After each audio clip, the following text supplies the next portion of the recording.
Hello Libra, and welcome to your year 2022 forecast. This is for the Sun or the Ascendant. Thank you so much for joining me. Now I'm going to share with you the solar eclipse series for this year, the change of Jupiter into your sector of relating, which is really exciting, and also the North Node, which is almost like, if you like, our collective direction of travel that relocates to this year. And also just helping you to understand some of the ongoing themes around the mighty Pluto in your sector of home, emotion, family, Saturn in your sector of self-expression and romance, and of course Uranus, restless Uranus, which also continues in your 8th house of devotion for the whole year. Now of course Mercury retrogrades are always important each year, as are the outer planets, but Venus, your ruler, is also retrograde as this year begins, and that's particularly significant. But before I get into this and share more information on screen, I'd just like to thank you so much for joining me. If you would be so good to subscribe to my channel, please click or tap on the bell notification symbol. Also, you can get your free daily horoscope fired to your device each morning by clicking on the subscription link beneath this video. Or if you'd like to ascend above your zodiac forecast and discover what year 2022 holds for you as an individual based on your time, date and place of birth, you can get your year 2022 forecast plus a character analysis and 30% off. But if you order in year 2021, I'll give you the rest of the year free. If you order in 22, I'll give you 12 months from the time of the order, but you still get that 30% off.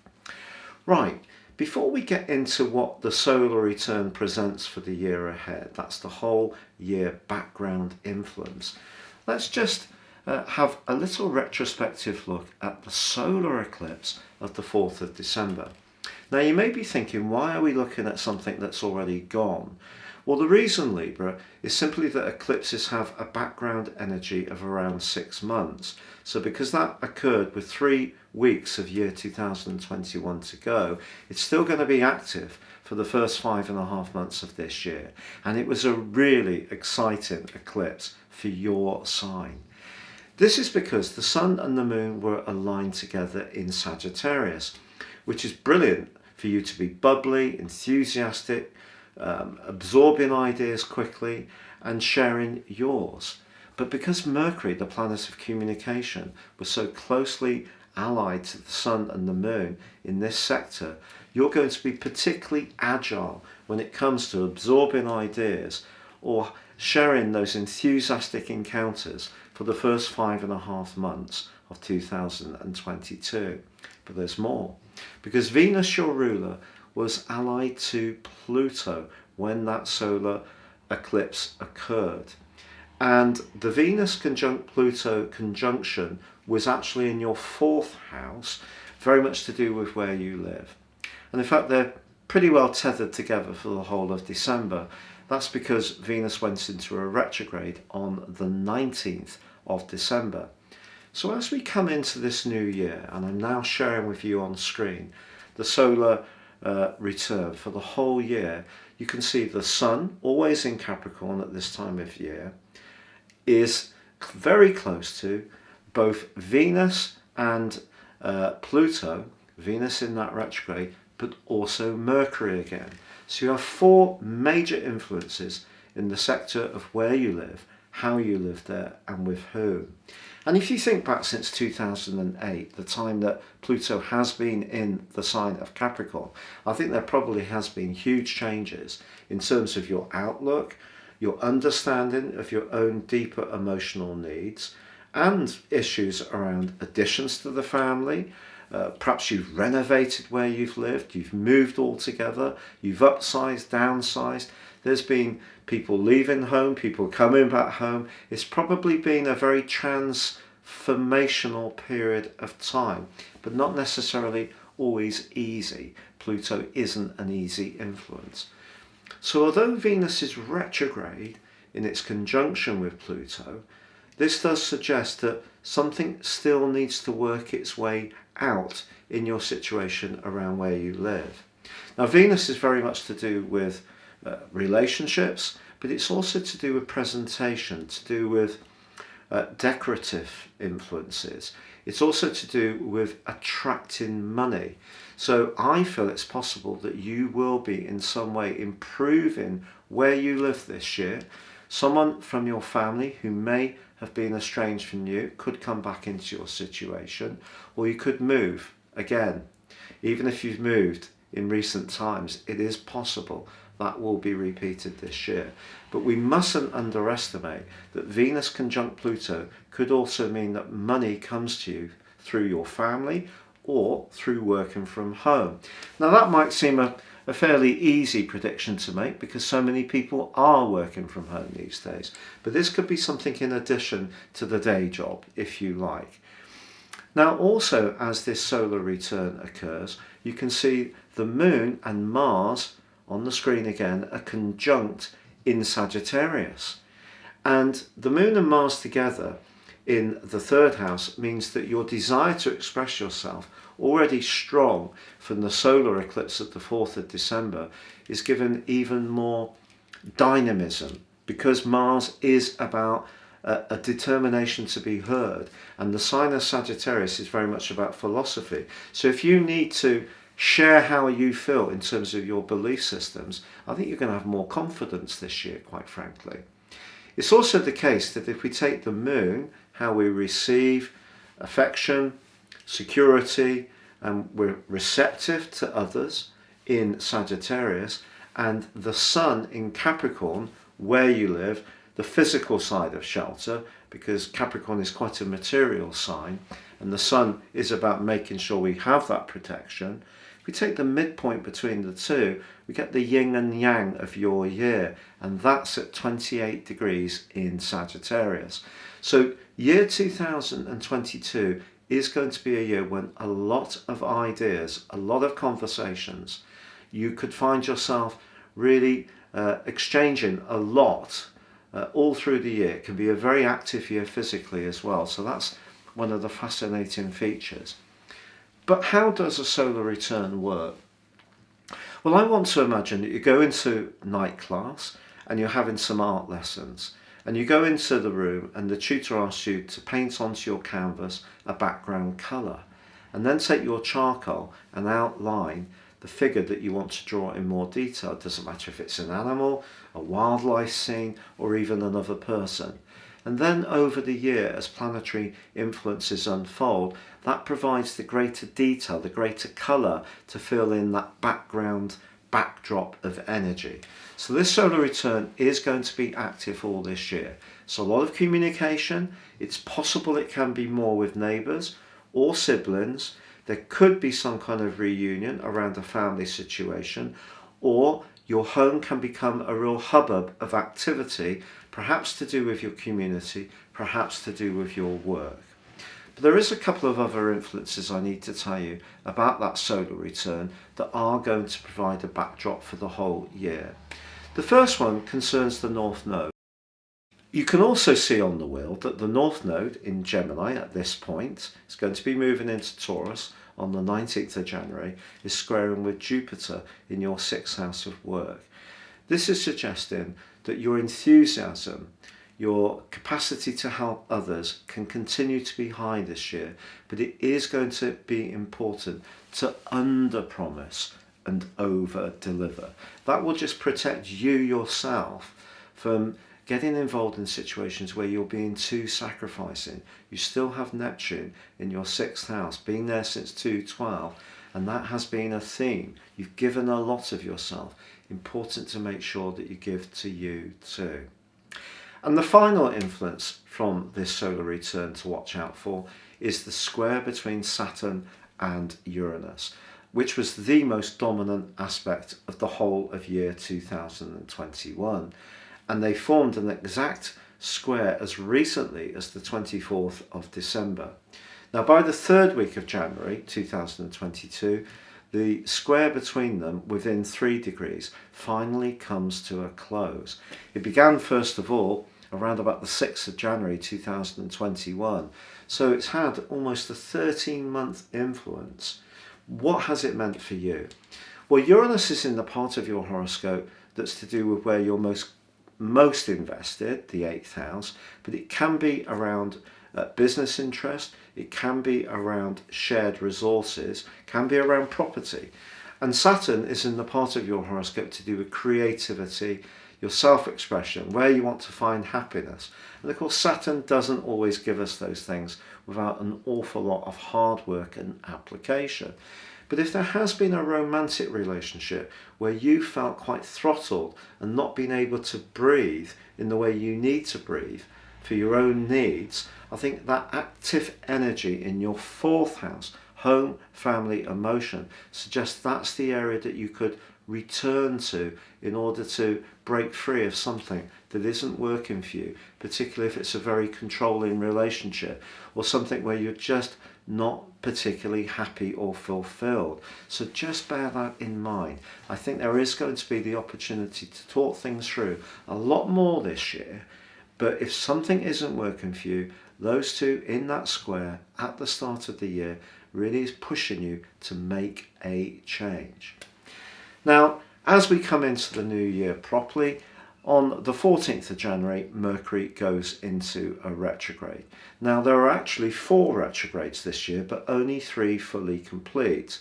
The first is this one in Aquarius, the 5th house of self-expression.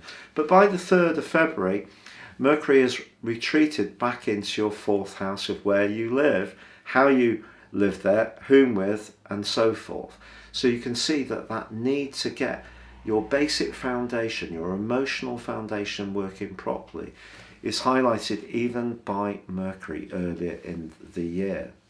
But also on the 11th of May, Mercury goes into retrograde in your sector of travel. So if you are looking to plan some kind of journey, just be aware of that at that part of the year, but also in the last quarter of the year when Mars in the sign of Gemini also goes into a retrograde. So expanding out of your situation or doing something much more spontaneous or independent may in some ways be challenged by those 2 influences.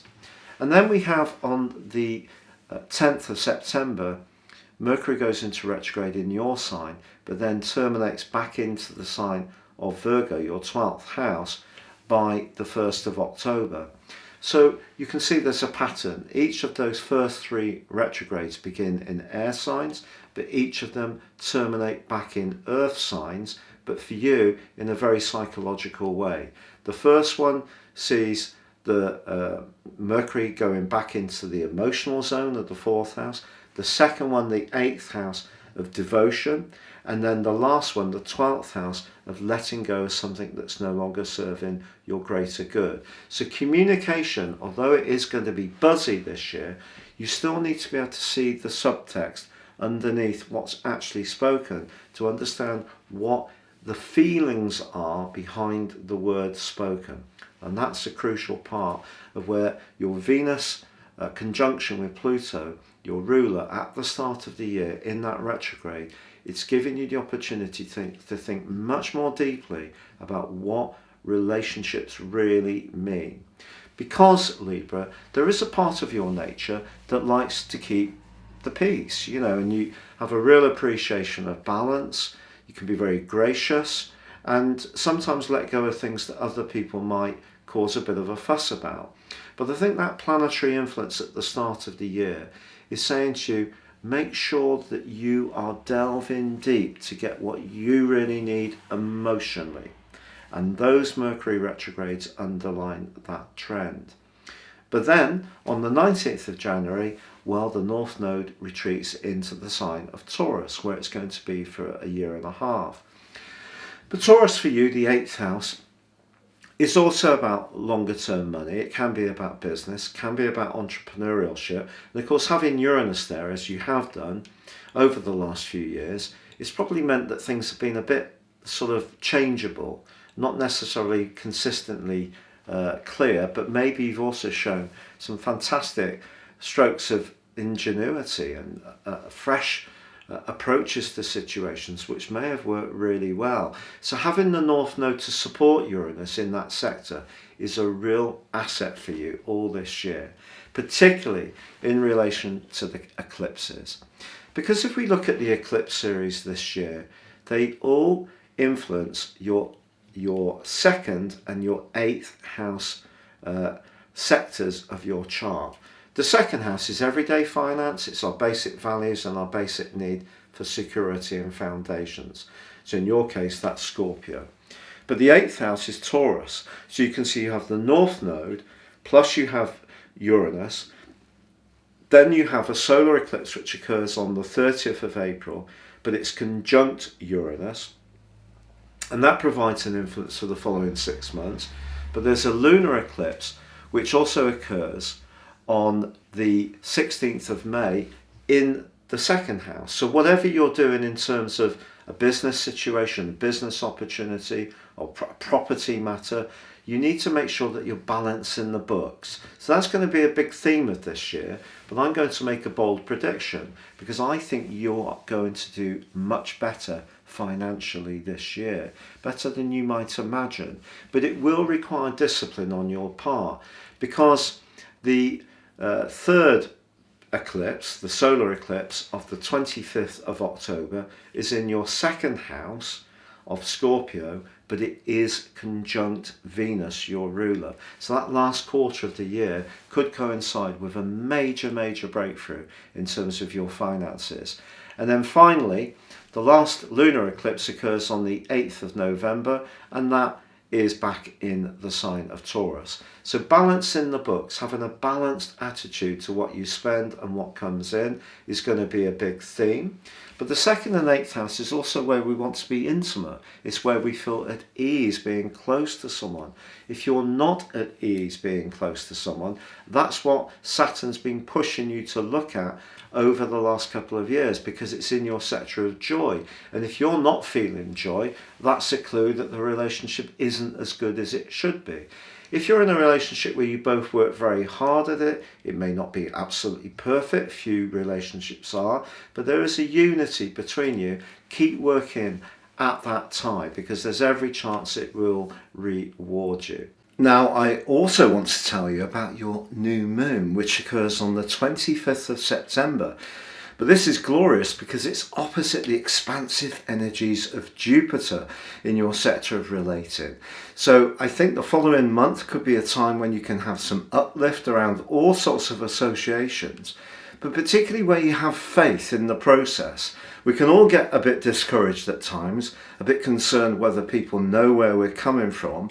But I think if you give someone some kind of trust, you really inspire in them that you believe in them, you can get that back tenfold from them too. So it could be a very positive symbiotic process on the back of that new moon in your sign. Now, I did mention earlier about Jupiter, and Jupiter moves on the 10th of May into your sector of relationships. And I do think a lot of the astrologers on YouTube will put the major focus on this development. And it is very helpful to you. But I also remember when Jupiter went into Aries some years ago, and a particular astrologer was talking about how for Aries people, this was going to be absolutely amazing, blah, blah, blah. Well, Jupiter can be a big uplift. And it does mean that someone can come into your world who can be positive for you. But it also can kid us into thinking that everything will be amazing, when actually the reality is that Saturn often brings greater rewards than Jupiter, certainly in personal astrology. When I'm working with clients and Saturn goes over a house cusp, and they've really worked hard to prepare themselves, that can trigger a point of success. Jupiter can bring rewards, but we have to put the perspiration in as well, and not just assume that everything will land in our laps. So if you're single, Jupiter moving into the sign of Aries on the 10th of May is definitely a great thing. But it doesn't mean to say you're going to meet the love of your life. And I'd rather just be much more honest about it rather than raise hopes in a way which I think isn't always fair to people listening to the videos. And then on the 28th of July, Jupiter slams on the brakes. By the 28th of October, it reverses back into Pisces, so it becomes much more about work, fitness, diet. And then on November the 22nd, it goes direct, but it doesn't return to your sector of relating until December the 21st. So the inference is clear. It can give you an uplift from the 10th of May through to the end of July. But so that's 2 full months and about 3 weeks. But that the period after that, it may bring some confusion or uncertainties. So be positive about the alliances you can forge, but realistic as well. Now also on the 20th of August, Mars, the planet of passion, moves into your 9th house. A terrific location if you are wanting to travel, break out, be much more daring. But it too is going to go into a retrograde, and that occurs by the 30th of October, and it will be retrograde through to the end of the year. So although that solar eclipse sees a conjunction with Venus on October the 28th, and that can lead to some kind of contract or improvement around your financial circumstances, make sure if there is an agreement that needs to be signed that you're really looking at the small print, because Mars could tempt you, even in its retrograde, to be a bit more robust or a bit more cavalier than the situation truly demands, where it would be better to be much more measured. So let's just sum up the whole of this year for you. So as the new year begins, your communicational skills are definitely given a lot of energy through that Sagittarius vibe, both from the solar eclipse of the 4th of December and the solar return. The solar return suggests big things are going to be going on around your home and family and emotions this year, and they can be positive. There could be someone coming back into your world that you may have felt had gone, and it could be a family member. There could also be a new addition to the family, if that's something that would be important to you. Jupiter definitely can provide some uplift about relationships, but we have to be realistic that if there's any kind of relationship where you feel cramped, or there's issues of jealousy or possessiveness, or you don't feel you can breathe, the square between Saturn and Uranus, which was so dominant last year, is still going to be in effect this year, just not quite as powerful. So just be mindful of that. But there's no doubt about it, the Eclipse series gives you a wonderful opportunity to improve your financial lot. But it's a rare Libra that doesn't like to splash out on the odd luxurious item, clothes, furnishings and so on. So it is balancing the books. That's going to be an important thing. But Mars gives you the opportunity to cut a dash from the 20th of August through to the 28th of October. But just be aware that if you are entering into any contracts, to read the small print, and then that solar eclipse of the 28th of October, it is sensational for you, and money could come in quite a significant way in the last quarter of the year. Thank you so much for joining me. If you would like to buy your personal year 22 forecast and character analysis, please see the link beneath this video. 30% off, and get the rest of 21 free if you order it in 2021. Thank you.